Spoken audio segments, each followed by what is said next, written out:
The institution of Christianity as an official religion, according to this author, who is kind of a Protestant, comes from a Protestant bias, he actually says this is bad for the religion's spirituality. The fervor and passion is lost. Soon Christians are okay with some pretty bad shit.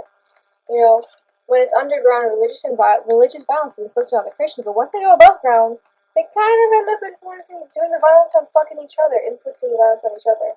So that's pretty fucking crazy. I cited these fucking pages, so I'm gonna go ahead and read them. Yeah. But the security, or rather predominance, thus suddenly acquired by the Church, resting as it did in part upon royal favor and court intrigue, did not tend to the spiritual advancement of Christianity. The Church in Spain, like the Church elsewhere, free from the quickening and purifying influences of persecution, had lost much of its ancient fervor. Gladiatorial shows and lascivious dances on the stage began to be tolerated even by Christians, though they were denounced by the more devout as incompatible with the profession of the Christian faith. And then, there's the first spectacle of Christian blood shed by Christian hands. Priscillian, the Bishop of Avila, was led into so-called error by his intercourse with an Egyptian Gnostic.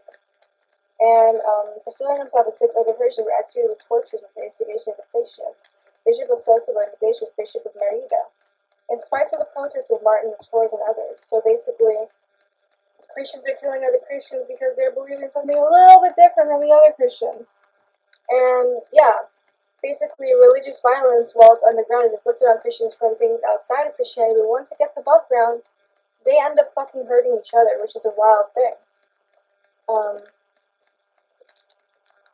What's really nice here is the quickening and purifying influences of persecution.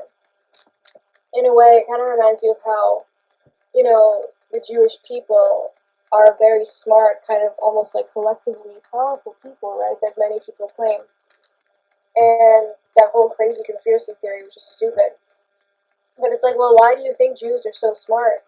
They've had to go through so many fucking genocides that weeded out the weak. Theodor Herzl says in his book, the Judaism, right? The deepening and purifying influences of persecution. In a way, persecution is kind of good for the overall soul of the faith. It's not good for the overall being, but it is kind of good for the soul of the faith. It's like, how do I say it? It forces character development, I would say.